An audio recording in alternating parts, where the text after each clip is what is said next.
Hello and welcome once again to the Brett Chat Sport or BCS Podcast. This episode we will be covering the 2025 NBA playoffs. I'm recording this prior to the start of the playing tournament, and so we are going to be covering the top 10 teams in both conferences. And let's start in the Eastern Conference. The Cleveland Cavaliers enter the playoffs as the number one team in the East. Here's what I had to say about them in the preview episode back in October. As much as they have a very strong roster led by Donovan Mitchell, I also think that the Cleveland Cavaliers don't quite have enough quality to be considered a serious contender. And I would skip by that. The Cavs have surprised me all season. And they do have some outstanding players who get all the headlines, like Donovan Mitchell, all the way through to more unsung heroes like Jared Allen, who's been solid all season, and for me, is one of the big reasons for their success. As I say though, I would be very surprised if they do win the NBA championship, as I don't think they have enough on the roster as a whole, particularly defensively. That being said though, they have surprised me all season, and so if they do win the NBA championship, I will very gladly take my proverbial hat off to them. Moving on to the number 2 seed, which is last season's champions, the Boston Celtics. This is about right. Last season, they were by far the best team in the league, and they haven't been quite as good this season while still playing near to outstanding basketball. The difference between last season and this season, though, is that the Celtics now know how to win a championship, and that experience will stand them in very good stead throughout the playoffs, and I would not be surprised to see them in the NBA Finals again.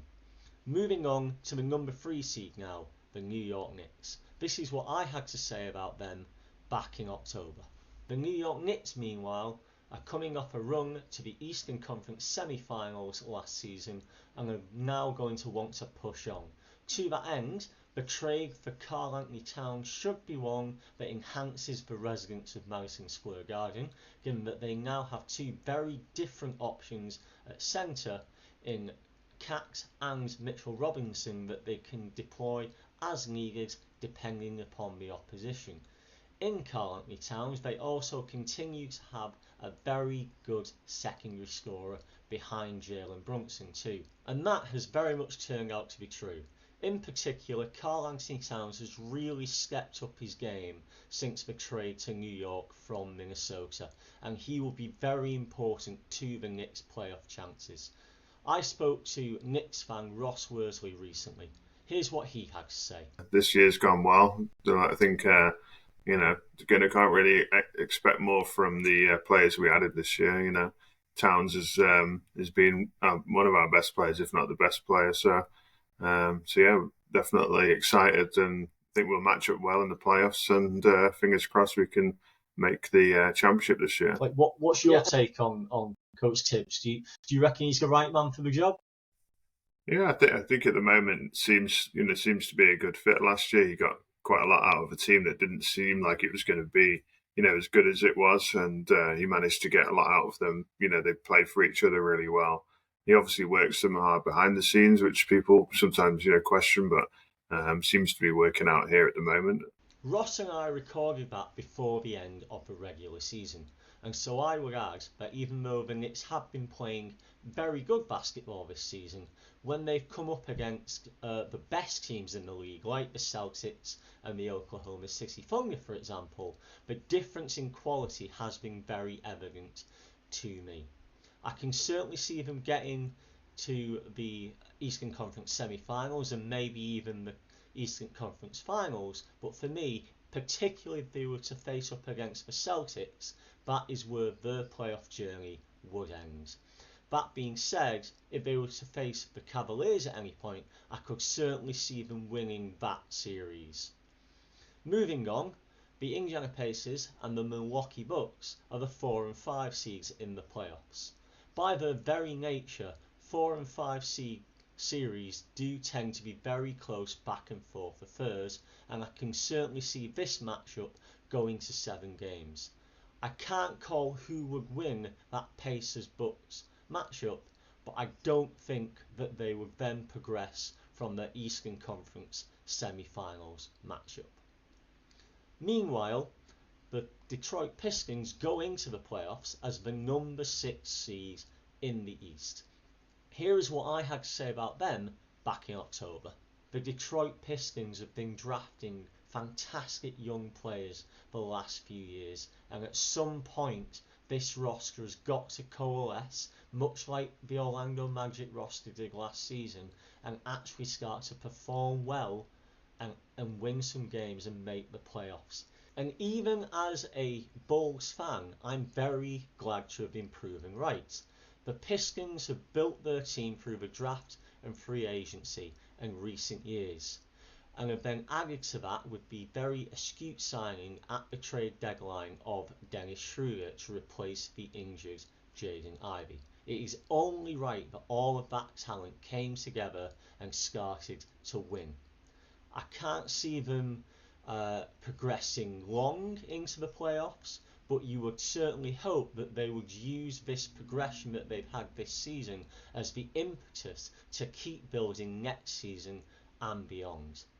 As I'm recording this before the playing tournament, we don't know who the 7 and 8 seeds will be in the East. We know that the 7 seed will either be the Orlando Magic or the Atlanta Hawks, and that the 8 seed will then come from the loser of their game, or it will either be the Miami Heat or the Chicago Bulls. Here is what I had to say about all 4 teams' chances back in the season preview episode.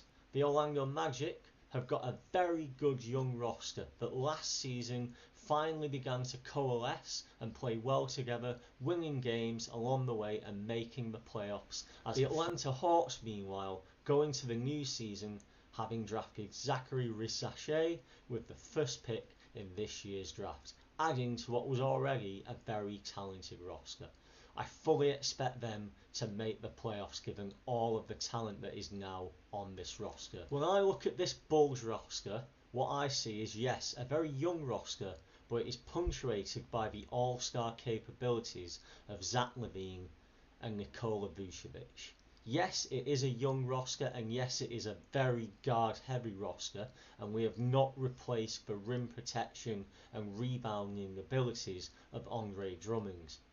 If we can replace that, there is no reason why we can't be competitive though.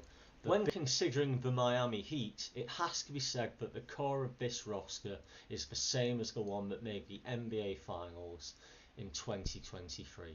I don't expect them to make the finals again, but given what head coach Eric Spoelstra has done with this roster before, it should come as no surprise if they do. I do stand by what I said at the start of the season. The Magic are a very good team, and if it wasn't for long-term injuries to both Paolo Banchero and Franz Wagner, I personally have no doubt that they would be going into the playoffs as a top 6 seed. The Hawks too are also a very good young team, and in number 1 draft pick Zachary Rissache, they are the player who has developed as the season has gone on and has really started to show his value, and I've no doubt that he will continue to become an increasingly valuable piece on that roster in years to come. As for the Miami Heat, they added some great depth to their lineup in the form of Kyle Anderson, Davion Mitchell and Andrew Wiggins as part of the Jimmy Butler trade, and I can certainly see them causing the Cavaliers some very big problems in the first round if they were to become the number 8 seed. As for the Bulls, as I've already said, I am a Bulls fan, and I've been very happy to see them coming to form as the season has come to its end following the Zach LaVine trade. For me, the team is starting to look a bit more well-rounded, and that Zach LaVine trade allowed Kobe White the room to become the primary scorer, and for other players like Matas Buzelis to start to develop into their roles and add value on a nightly basis. I still think a lot of the problems that I've talked about with the Bulls are still there, and they certainly do need to be addressed if the team is to push on and actually start challenging for the automatic playoff spots, which is certainly what I as a fan want to see them start doing. Over to the Western Conference now, and let's start with the team that had the best regular season record in the NBA, the number 1 seed in the West, the Oklahoma City Thunder. Here's what I had to say about the Thunder back in the preview episode. The Oklahoma City Thunder are going to want to push on this season. It has to be said that they have a very talented young roster, headed up by Shai Gilgeous-Alexander and Chet Holmgren. Given that the Thunder have now added the experience and defensive capabilities of Alex Caruso and Isaiah Hartenstein in the off-season, they are doing everything they need to do to push on. OKC's record speaks for itself this season. They have been the best team in the league, and in my admittedly limited opportunities to watch them play live, I have been thoroughly impressed by how they have played. I was convinced that they would fall away once Chet Holmgren went on the injured list with a broken hip early this season, particularly given that the backup centre, Isaiah Hartenstein, was also on the injured list at the same time. But no, instead, the team as a whole stepped up and they continued to play great basketball until Hartenstein was healthy again. And it has to be said that since Chet Holmgren came back from injury, the Thunder have now added a new dimension to their game by having Hartenstein line up at centre with Holmgren at power forward. If they can continue to maintain the level that they've been playing at this regular season throughout the playoffs, I can 100% see them making the NBA Finals. Over to the number 2 seed, the Houston Rockets now. Here's what I had to say about them back in October. The Houston Rockets go into the new season as the Western Conference version of the Detroit Pistons for me. There is some fantastic young talent there in Jalen Green and Alperen Sengun. They might not make the playoffs this season, but at some point this Rockets roster has got to start coalescing and consistently performing better than it has been in recent seasons. The Rockets have very much exceeded my expectations then. Much like the Pistons, the Rockets have built their team predominantly through the draft in recent years, complementing that with good free agent signings like Fred VanVleet. It was only right then that they started to come together and build a cohesive and successful unit. I certainly don't see them making the NBA Finals, but there is enough talent there that they should certainly announce themselves as credible title contenders in years to come during these playoffs. Moving on to the number 3 seed in the West, who are the Los Angeles Lakers. Here is what friend of the show, Freddie Law-Keen, had to say about his team in the NBA season preview episode. Probably the most interesting incoming of this year is actually the person who's living all of our dreams. Professional podcaster, professional media man, turned head coach, JJ Redick. If I had to say, I think the floor of this team is probably 40 wins, probably gets you a playing spot, and the ceiling of this team is probably 50 wins. And here is what Freddie now has to say about the Lakers as they enter the playoffs, where they will play the number 6 seed, the Minnesota Timberwolves. Superb. 50 wins for JJ Redick's first season as a coach. Obviously Doncic and his superpowers, LeBron James with another top 5 MVP finish to come in his age 40 to 41 season. It's sensational. It's proper basketball and it's star power. I think the team's nice and it looks like we're playing the Timberwolves. So the Timberwolves, 2-2 in the season. Not a single game is like a big blowout. So all games pretty competitive, but it'll be fun. Star power. They get one of the most captivating personalities in the sport, Anthony Edwards. But hey, look, you could have Ant-Man, you could have Iron Man, you could have Batman, you could have Superman. It's Lakers in 5. So that would take us to play the winners of the play-in side against the Rockets. And I think the Warriors are going to give us at least one more matchup, 7 games of LeBron versus Steph Curry. And wouldn't that be magical? The Denver Nuggets go into the playoffs as the number 4 seed in the West. In Nikola Jokic, they have arguably the greatest basketball player in the world currently. Someone who consistently amazes me with the things that he can do on a basketball court on a regular basis. Added to that, they have talents like Jamal Murray, Aaron Gordon, Michael Porter Jr. and Russell Westbrook, all of whom have the ability to make a difference on any given night, as well as someone like Christian Brown, who has really stepped up in his 3rd year and has performed consistently and positively throughout this season as a starter. Given all of that championship winning experience that the Nuggets have from only 2 years ago, I will not be surprised if they do make the NBA Finals then. In order to do that, they will first have to get past the number 5 seed in the West, the Los Angeles Clippers. This is what I had to say about the Clippers back in the season preview episode. The Los Angeles Clippers continue to have a wonderful roster. I have honestly been surprised that they have not put more of a fight up in the last few seasons for the championship, given just how talented their roster has been. And I still believe that to be true. The Clippers, for me, have got one of the best rosters in the NBA this season. In Kawhi Leonard, Norm Powell and James Harden, they have got some fantastic scorers. But the thing that has really impressed me about the Clippers this season has been how they have performed defensively. Time and again, they will swarm the opposition on defense and prevent them from scoring. And for me, someone who really values defense in basketball, that is what a potential NBA champion team looks like. At the centre of it all is the unsung hero of this team, Ivica Zubac.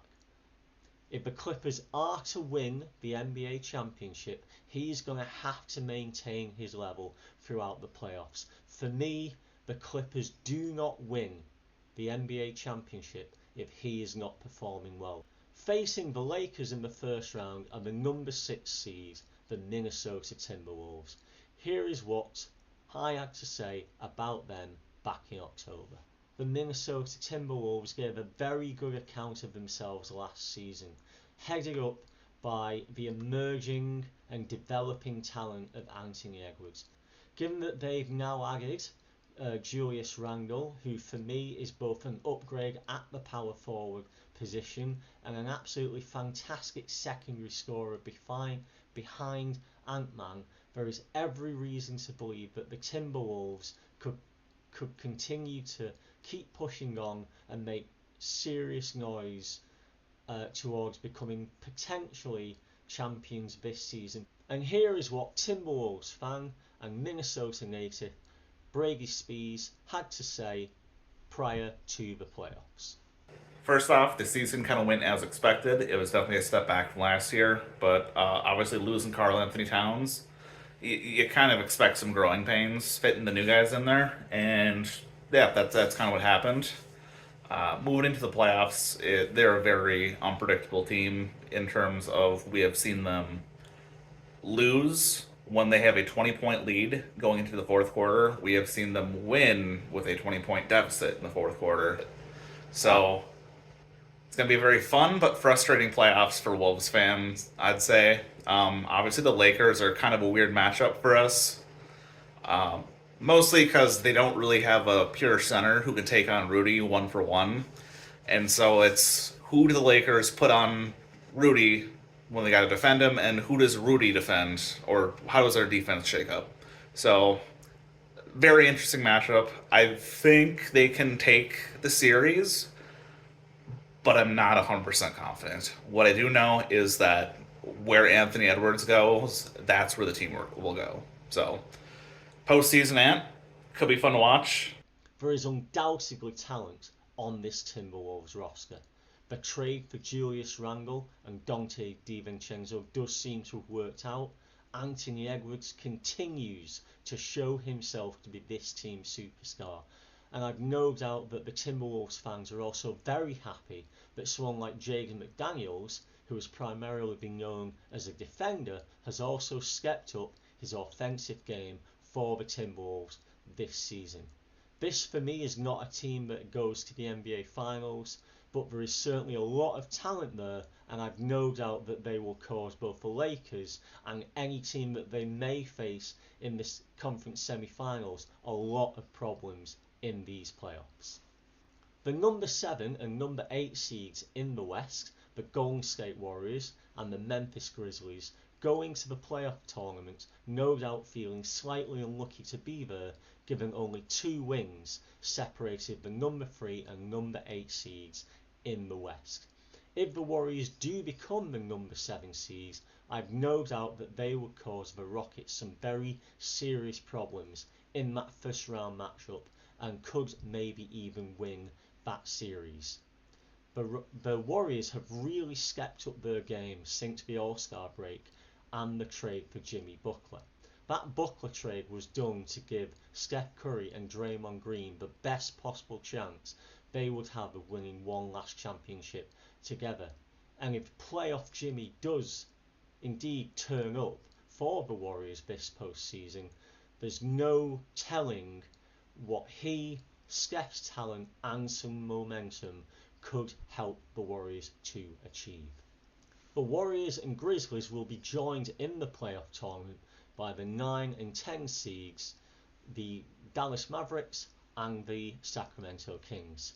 For all of the consternation about the Luka Doncic trade, and then add to that the season-ending Achilles injuries to Kyrie Irving, the Mavs do still have a very good roster and could buy a lot of the supporting cast that got them to the NBA Finals last season.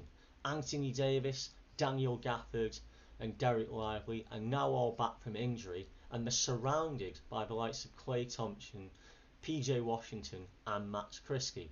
So there is no telling what they could do in the playing tournament.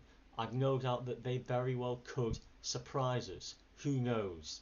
In that playing tournament, they are also joined by the Sacramento Kings, who also have a very good roster.